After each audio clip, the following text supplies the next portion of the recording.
In this video, I'm going to talk more about light direction. And remember my book, Ellen's Guide to Color, Light, and Shading, on Amazon, where the Kindle is only $5.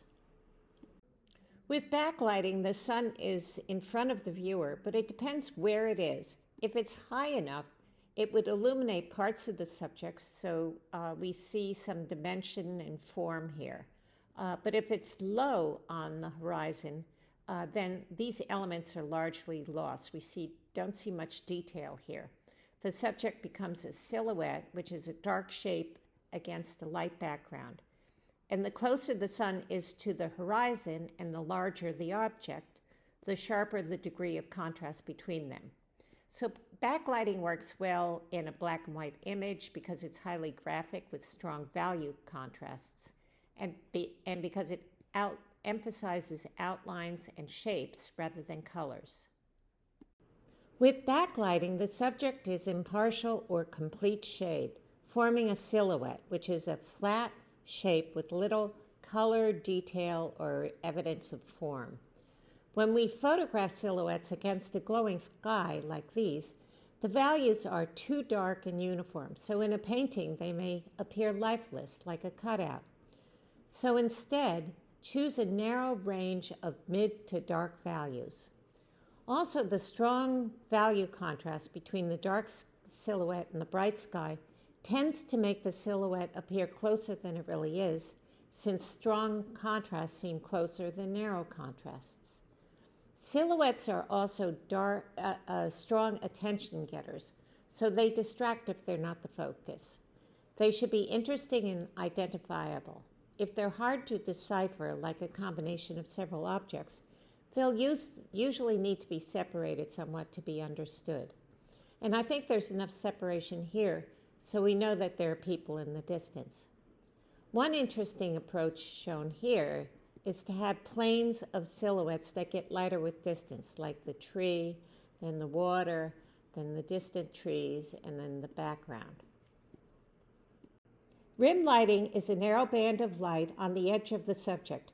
Sometimes we see some details and textures like these dream catchers, but most of the time the transition from light to dark is comparatively abrupt.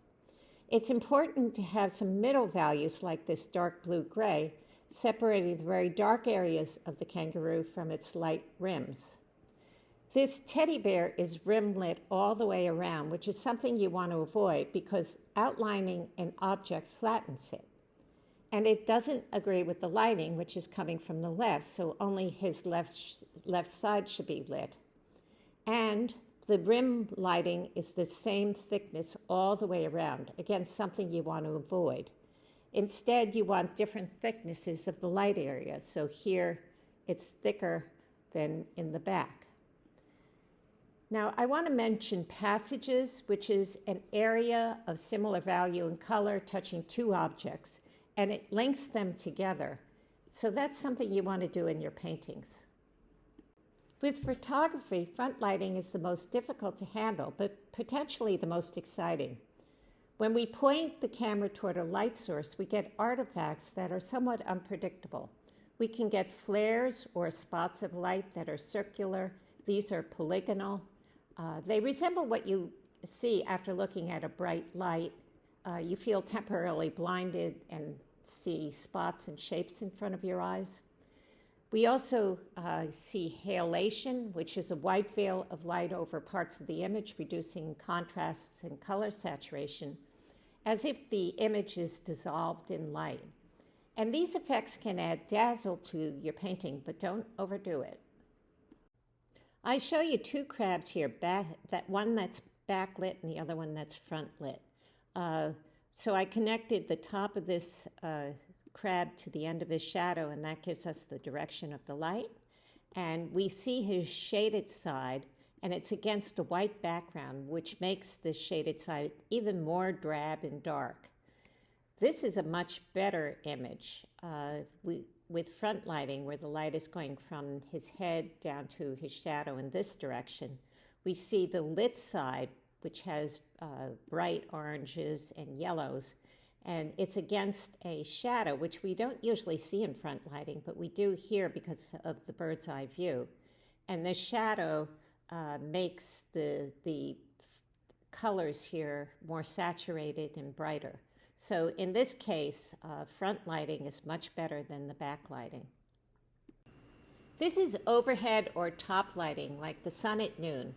The sky is a deep blue, getting lighter near the horizon. The lightest and warmest planes are in the midground, since it is most perpendicular to the light.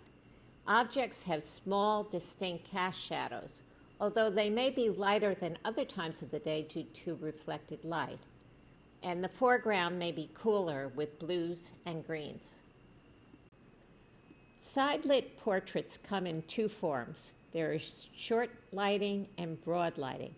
With short lighting, at least 3/4 of the face is in the shade, while only this sliver is in the light, making the face look narrow. The image is low-key, maybe mysterious or threatening, especially if it's a skull.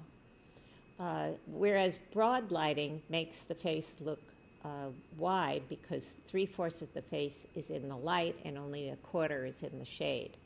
And the light generally, if we have a horizontal vertical line here, the light generally comes down at a 30 to 45 degree angle with the center of the face. There's usually a triangle on the shaded side of the face, and this is called the Rembrandt triangle. And it is caused by the shadow cast by the eye socket, the shadow cast by the nose, and the shaded side of the cheek.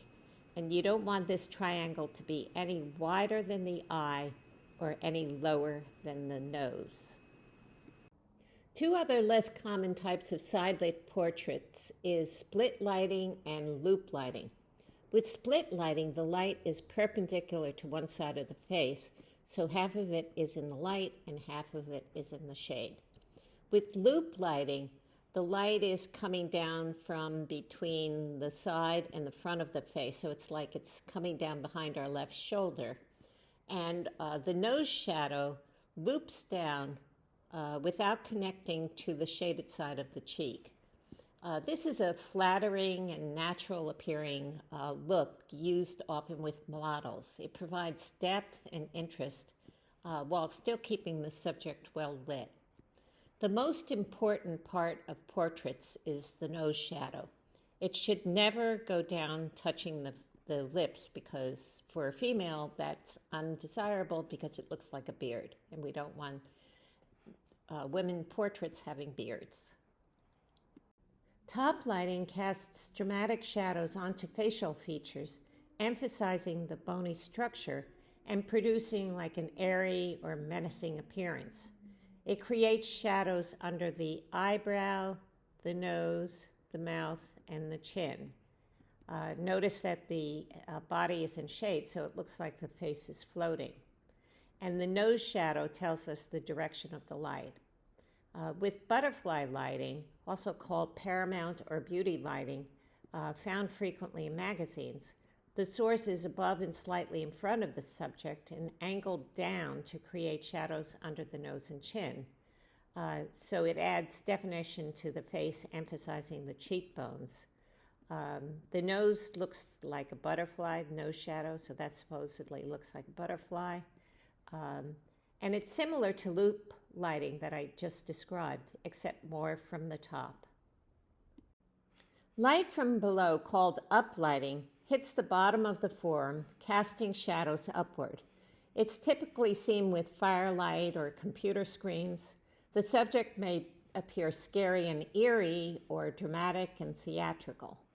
Parts of the face that are usually in shadow, like under the nose, the lip, and the chin, are now illuminated, while the nose shadow lies between the eyes. So it's an unfamiliar look, generally not used for portraits.